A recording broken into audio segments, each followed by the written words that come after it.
My dear student Peman sir, एक बार फिर से अपने इस नई प्रैक्टिकली वीडियो के साथ आप लोगों का अपने YouTube channel Patel coaching centre में आपका स्वागत करता हूं।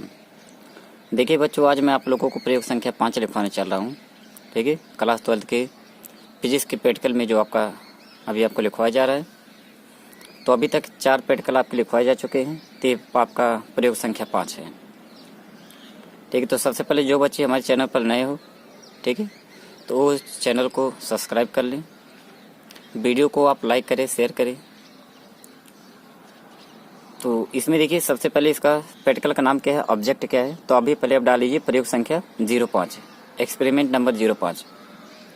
तो प्रैक्टिकल यानी ऑब्जेक्ट में देखिए आपका है उद्देश्य मीटर सेतु द्वारा प्रतिरोधों के श्रेणी क्रम संयोजन के नियम का सत्यापन करना।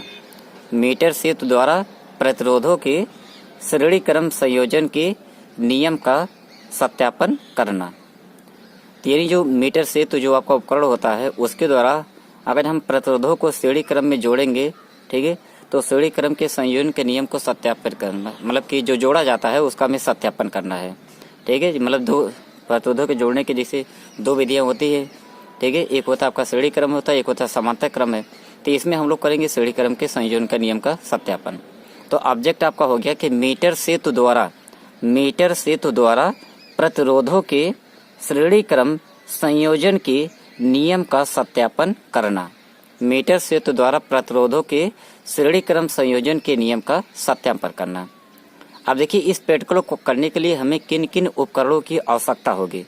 ठीक है, तो सबसे पहले आपका रिक्वायर्ड ऑपरेटर्स आपका हो जाएगा, आवश्यक उपकरण। ऑब्जेक्ट आपका हो चुका। तो आवश्यक उपकरण में देखिए रहेगा मीटर सेतु, क्या रहेगा, मीटर सेतु, धारा मापी, प्रतिरोध बॉक्स, लैक्लांसे सेल, प्लग कुंजी, 2 प्रतिरोधक तारे तथा संबंधक तारे। ठीक है, मतलब मीटर सेतु की आवश्यकता होगी, धारा मापी की आवश्यकता होगी, प्रतिरोध बॉक्स की आवश्यकता होगी, लैक्लांसे सेल की आवश्यकता होगी, प्लग कुंजी की आवश्यकता होगी, 2 प्रतिरोधक तारों की आवश्यकता होगी और फिर संबंधक तारे। ठीक है, मतलब जिनसे द्वारा एक दूसरे उपकरणों को संबंधित करेंगे उन्हें संबंधक तारे कहते हैं। ठीक है, तो कुल मिलाकर हमें इस प्रैक्टिकल को करने के लिए इतनी चीज़ों की आवश्यकता होगी। तो यानी आवश्यक उपकरण रिक्वायर्ड ऑपरेटर्स में हो गया मीटर सेतु, धारा मापी, प्रतिरोध बॉक्स, लैक्लांसे सेल, प्लग कुंजी, 2 प्रतिरोध तारे तथा संबंधक तारे।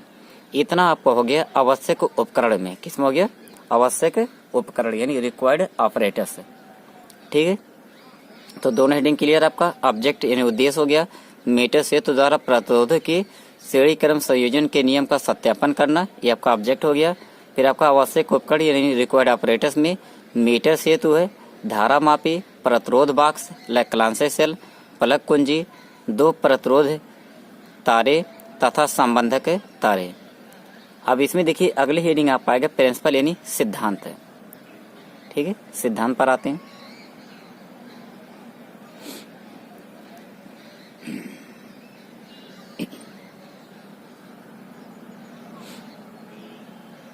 इतना पूरा आराम से देखिए, लिख लीजिए।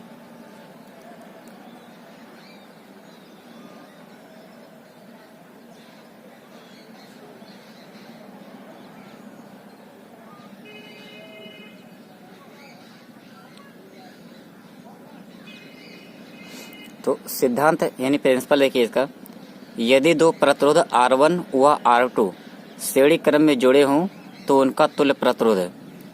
ठीक है, यदि 2 प्रतिरोध R1 व R2 श्रेणी क्रम में जुड़े हों तो उनका तुल्य प्रतिरोध R' बराबर होएगा R1 प्लस R2।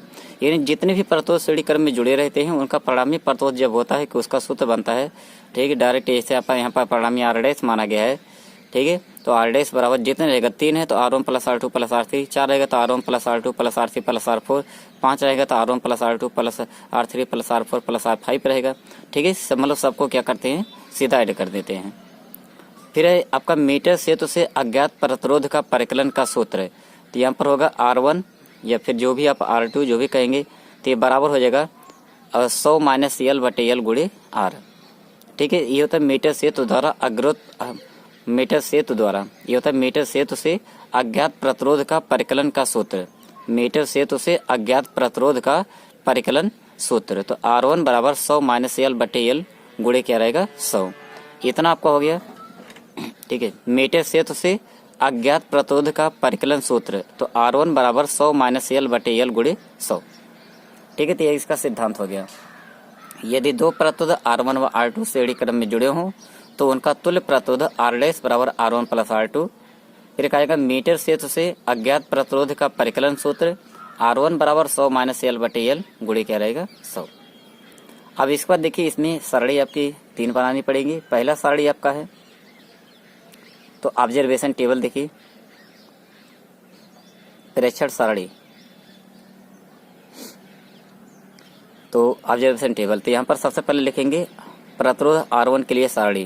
ठीक है, R1 के लिए सरणी, यानी प्रतिरोध R1 के लिए जो दोनों प्रतिरोधक तार है, जो उनके प्रतिरोध है आपका R1 R2 है। ठीक है, तो R1 के लिए सबसे पहले हम क्या बनाएंगे, सरणी बनाएंगे। तो इसमें देखिए, पहला खाना है क्रम संख्या, दूसरा है ज्ञात प्रतिरोध कैपिटल R ओम, संतुलित लंबाई L1 सेंटीमीटर। फिर अगला खाना रहेगा 100 माइनस L1 सेंटीमीटर। अगला खाना है प्रतिरोध R1 ओम। फिर अगला आपका रहेगा माध्य प्रतिरोध R1 ओम, माध्य प्रतिरोध R1 ओम। तो क्रम संख्या में लिखेंगे 1 2 लिख देंगे। ज्ञात प्रतिरोध बॉक्स R में 1 और 2 लिखेंगे ज्ञात प्रतिरोध में। और संतुलित लंबाई में पहला 40 रहेगा, फिर आपका दूसरा 54 रहेगा। तो अगर देखिए, अगर ये 40 हो गया तो ये 100 में से 40 यानी 60 आएगा। अगर ये 54 हो गया तो 100 माइनस 54 यानी 46 आएगा। और यहाँ पर जब आप इसको पूरा कैलकुलेट करेंगे सूत्र में रख करके तो 1.5 आएगा, 1.7 आएगा। और इन दोनों का अगर माध्य निकालेंगे, राशियों को योग बटे राशियों की संख्या, ठीक है, तो ये आएगा 1.6 आएगा। कितना आएगा, 1.6। तो ये पहले आपकी टेबल बन गई प्रतिरोध किसके लिए, प्रतिरोध R1 के लिए थी सरणी। तो ये सरणी देखिए आराम से पूरे इस प्रकार से आप बना लीजिए। पूरे खाने पहले गिन लीजिए कितने खाने लगे हैं, 1 2 3 4 5 6। ठीक है, 6 खाने लगे हैं। तो पहला खाना में क्या है, क्रम संख्या है जिसमें 1 2 भरेंगे। अगला क्या है, ज्ञात प्रतिरोध कैपिटल R ओम, जिसमें 1 और 2 लिखेंगे। अगला है संतुलित लंबाई L1 सेंटीमीटर, 40 और 54 लिखेंगे। अगला है 100 माइनस L1 सेंटीमीटर, 60 और 46 लिखेंगे। अगला है प्रतिरोध R1 ओम, 1.5 और 1.7 लिखेंगे। फिर अगला है माध्य प्रतिरोध R1 ओम, तो यहाँ पर आएगा 1.6 ओम। ठीक है, तो ये टेबल पहले आप पूरा कंप्लीट कर लीजिए। ठीक है, सबसे मेन देखिए इसमें आपका टेबल ही होता है। ठीक है, जिसको बनाने में मतलब करने में, चूंकि इसमें खाने सबसे पहले बनाने होते हैं। ठीक है, तो इसी में समय आपको ज़्यादा लग सकता है, बाकी तो ज़्यादा समय नहीं लगना चाहिए।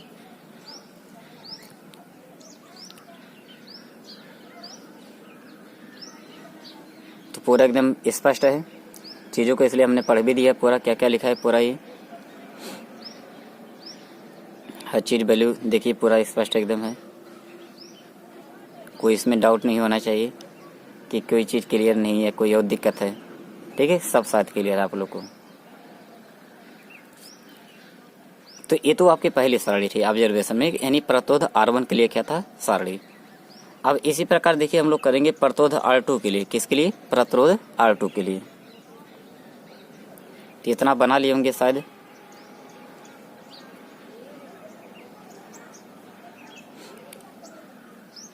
तो ऐसे ही आपके अभी 2 साड़ी अभी और हम लोग बनाएंगे। ठीक है, चूंकि वहाँ पर क्या था, एक R1 एक R2 एक R' है, तो ये भी R1 की बात हो रही है। इसके बाद अभी तब R2 वाला निकालेंगे, फिर इसके बाद तब निकालेंगे R' वाला, फिर आपका पूरा बनाएंगे जितना पूरा बनेगा। तो चलिए फिर ठीक है, अगले देखिए साड़ी।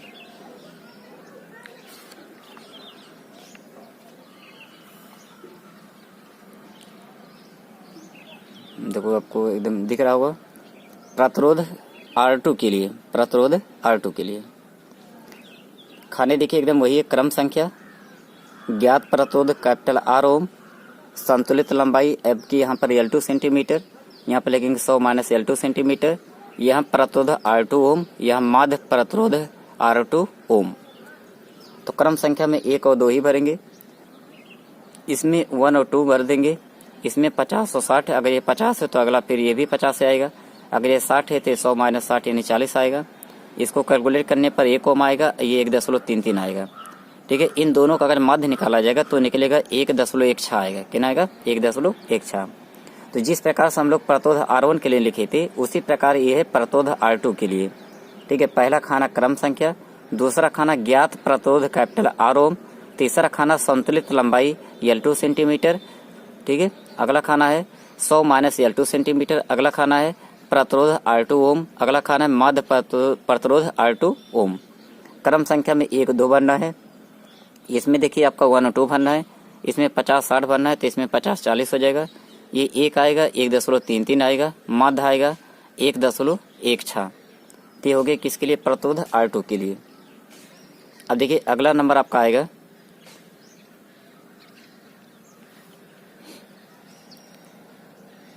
तो ये पूरा शायद आप बना लिए होंगे, यहाँ पे कोई दिक्कत नहीं होना चाहिए आपको। दिक्कत होगी भी तो कैसे, जब तक हम आपके साथ हैं भैया। तो चलिए फिर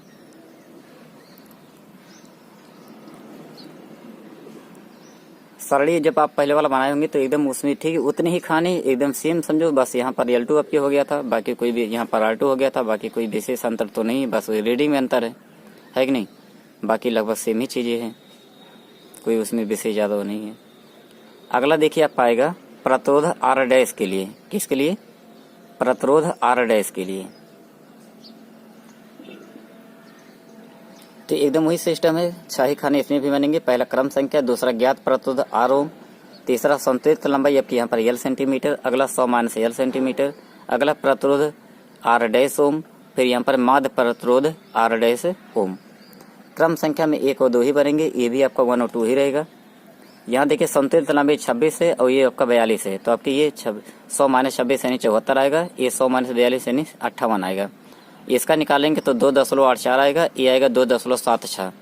इन दोनों का जब माध्य निकालेंगे तो 2.8 आएगा। कितना आएगा? 2.8 है, ठीक है। तो एक बार प्रतिरोध R1 के लिए, एक बार प्रतिरोध R2 के लिए, एक बार आपका प्रतिरोध R डैश के लिए, ठीक है।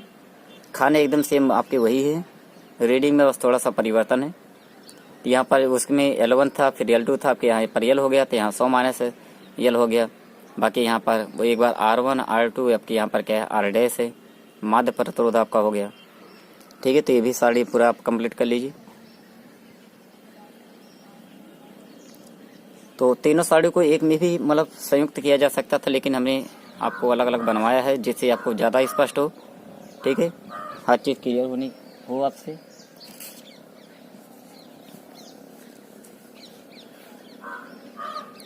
तो पूरा बन चुका होगा। अब देखिए इसके बाद अगली हेडिंग आएगी आपके क्या? कैलकुलेशन यानी गणना।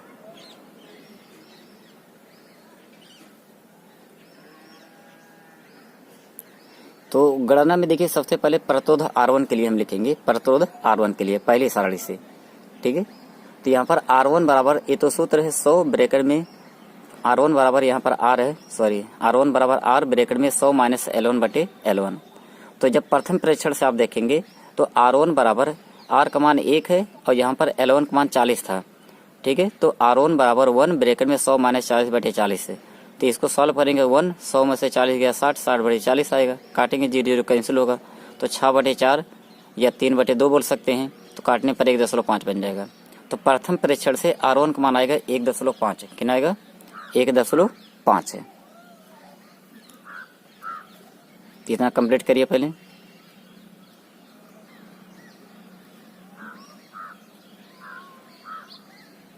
पूरा स्पष्ट है?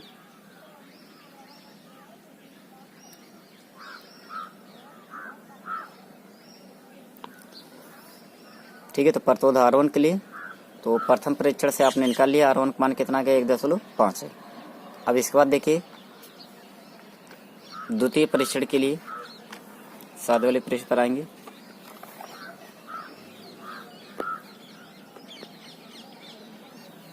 द्वितीय परीक्षण के लिए या द्वितीय परीक्षण से R1 बराबर आपके R का मान 2 था, 100 माइनस, ठीक है, L1 आपका 54 था, तो बटे L1 यानी 54 ही रहेगा। अब यहाँ से R1 बराबर 2, इसको घटाएंगे 46 बटे 54 आएगा। तो R1 बराबर 46 बटे, इसको काट देंगे तो 27 हो जाएगा, 2 से 54 को काटेंगे 27 है। अब देखिए 46 को 27 से डिवाइड करेंगे तो 1.7 आएगा, कितना आएगा? 1.7। स्पष्ट है पूरा?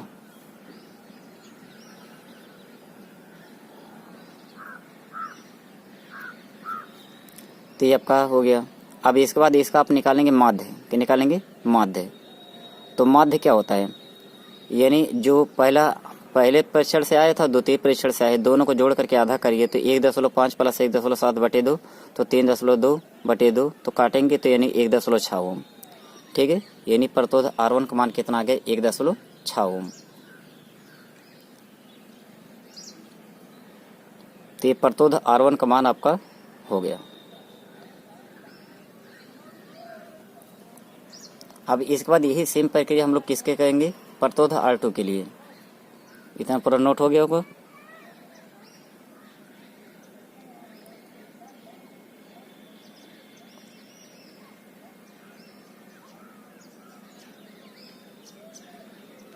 अब देखिए आएगा प्रतिरोध R2 के लिए।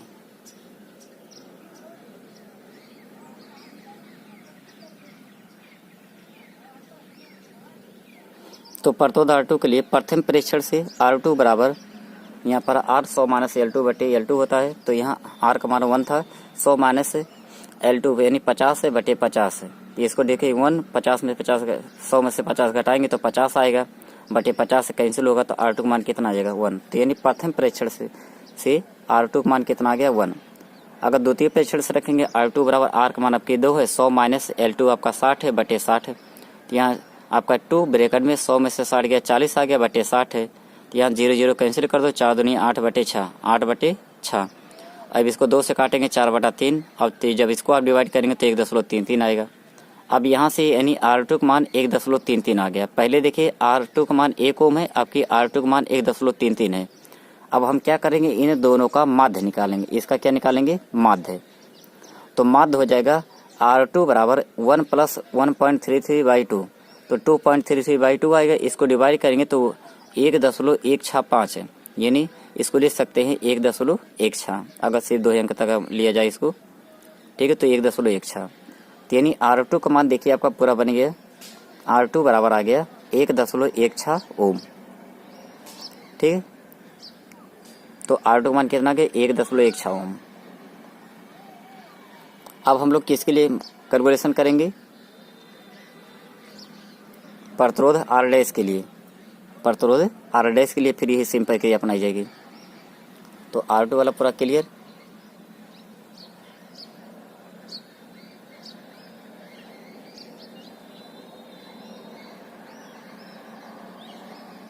हर चीज़ बाकायदे पूरा एकदम क्लियर होना चाहिए।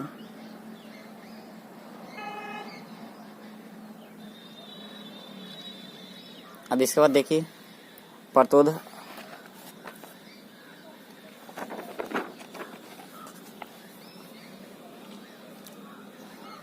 R डैश के लिए। तो प्रथम परीक्षण से R डैश बराबर देखिए R का मान 1 है, 100 माइनस L1 26 है बटे 26। तो यहाँ पर L1 का मतलब दशम चूंकि L माना गया था 100 माइनस 26 बटे 26 है। तो यानी L का मान क्या था? 26 था। तो अब यहाँ पर देखिए इसको जब घटाएंगे तो यहाँ पर कितना आएगा? 74 बटे 26 आएगा। 2 से डिवाइड करिए 37 बटे 13। इसको काटेंगे तो 2.84 आ जाएगा। कितना आएगा? 2.84। फिर अब इसके बाद आएगा फिर द्वितीय परीक्षण से। अगर द्वितीय परीक्षण से बात करेंगे तो R डैश बराबर 2 100 माइनस 42 बटे 42। 100 में से 42 घटाएंगे कितना आ जाएगा आपका? ये 58 बटे 42 से। तो यानी आपका आ जाएगा 2 ब्रैकेट में 58 बटे 42 से। अब यहाँ पर देखिए हम क्या करेंगे? पहले 42 को 2 से काट सकते तो 58 बटे 21 आएगा। 58 को जब 21 से डिवाइड करेंगे तो 2.76 आएगा। कितना आएगा? 2.76।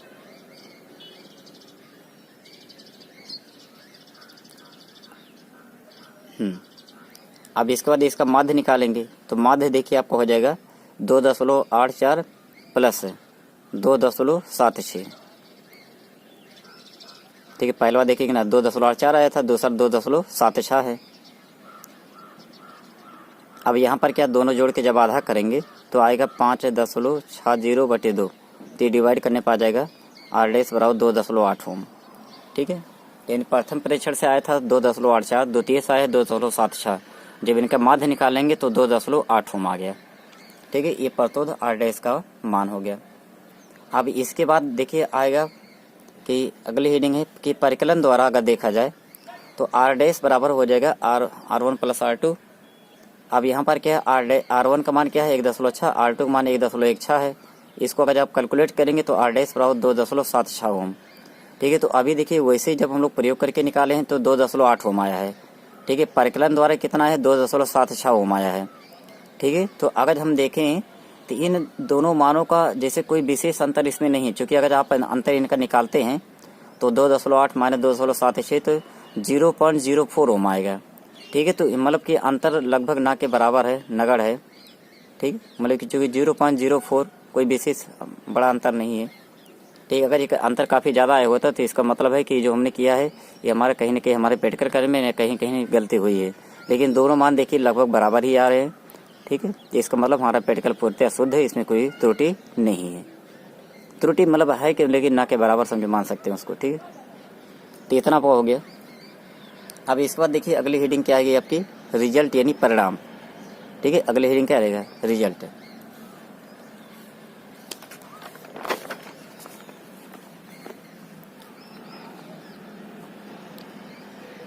हाँ देखिए रिजल्ट में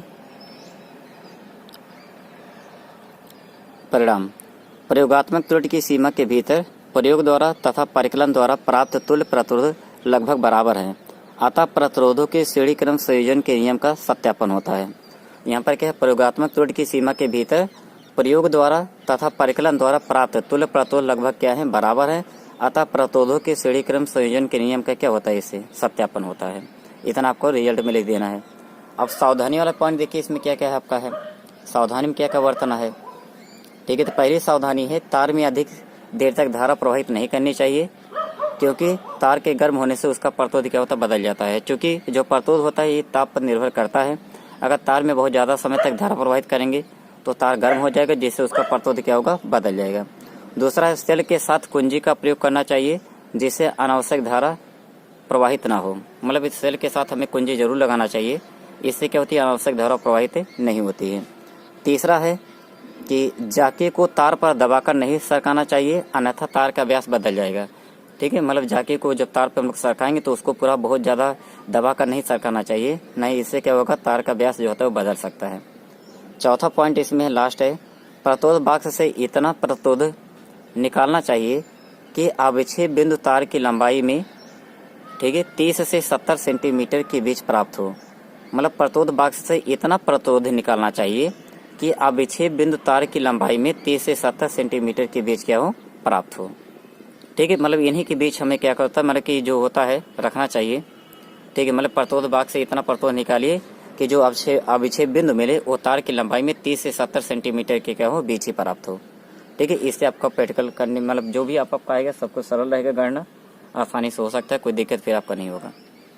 तो इतने काम इसमें आपको कर लेने हैं सावधानियाँ के। अब इसमें देखिए चित्र में कौन कौन सा, ठीक है, दो है। एक चित्र आपका मेन होता है, एक आपका जैसे जब प्रैक्टिकल करेंगे तब आपको आवश्यकता पड़ती है। ठीक है, उसको प्रैक्टिकल के समय जो मतलब उसी प्रकार से उपकरणों को जोड़ना होता है। तो हाँ, इसको नोट करिए पहले।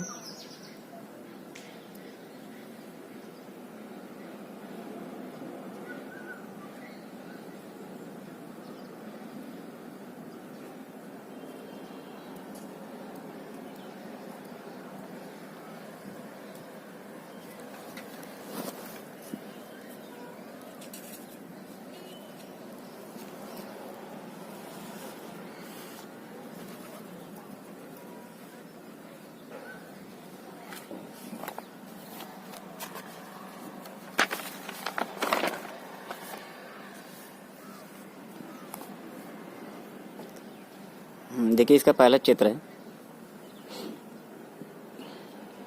लकलांसे सेल, धारा मापी, प्लग कुंजी के मीटर सेतु, प्रतिरोध बॉक्स से। ठीक, तो इतने देखिए जब आप प्रैक्टिकल करेंगे तो यानी उपकरणों को इसी प्रकार से आपको क्या होता है, जोड़ना होता है। ठीक है, जब तक आप इस प्रकार से उपकरणों को जोड़ नहीं पाएंगे आपस में, ठीक है, तब तक आप क्या मतलब कि जो प्रैक्टिकल रहेगा उसे कर ही नहीं पाएंगे। ठीक है, तो इस प्रकार से में से ध्यान दीजिएगा। तो ये चित्र मतलब प्रैक्टिकल को, जैसे आप प्रैक्टिकल को फाइल को लिखते समय अगर जिसको ना अभी बनाएंगे तब भी कोई दिक्कत नहीं है, लेकिन जब बनाए रहेंगे तो जब प्रैक्टिकल आप करेंगे तो इससे प्रैक्टिकल आपको करने में सुविधा होगा। ठीक है, आसानी के साथ आप प्रैक्टिकल मतलब उपकरणों को आराम से जोड़ लेंगे, जिससे आपको कोई दिक्कतें नहीं होंगी। ठीक है, तो पहले चित्र इसका हो गया। हर नाम पूरा स्पष्ट कर लीजिए। लेक्लांसे सेल है, धारा मापी जी है, फलक कुंजी के है। ये देखिए R1 R2 प्रतिरोधक तार जो आपके थे, और यहाँ से देखिए मीटर सेतु है, ये प्रतिरोध बॉक्स है, ठीक है, रेजिस्टेंस बॉक्स। तो चित्र पूरा स्पष्ट कर लीजिए।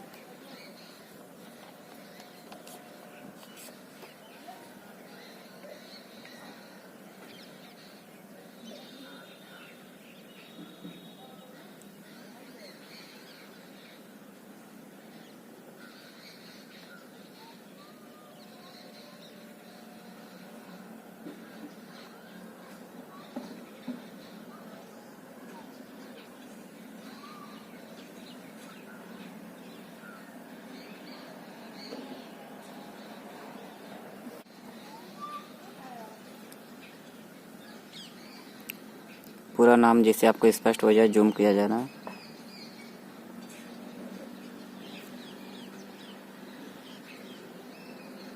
ये देखिए प्रतिरोध बॉक्स लिखा है, R डैश, संट है G, प्रतिरोधक तारे R1 R2।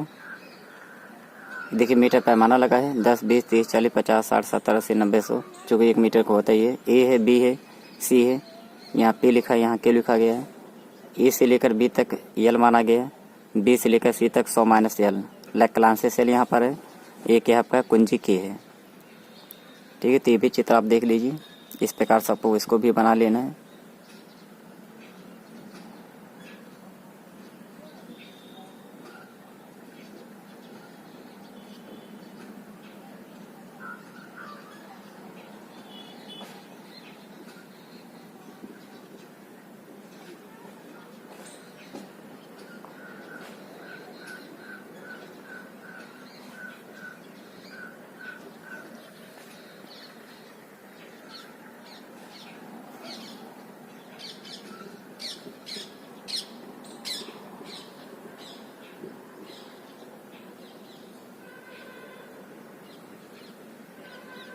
तो ठीक है बच्चों, आज के लिए हम इतना ही रखते हैं। फिर मिलेंगे अपने अगले नए वीडियो के साथ। तब तक के लिए बाय।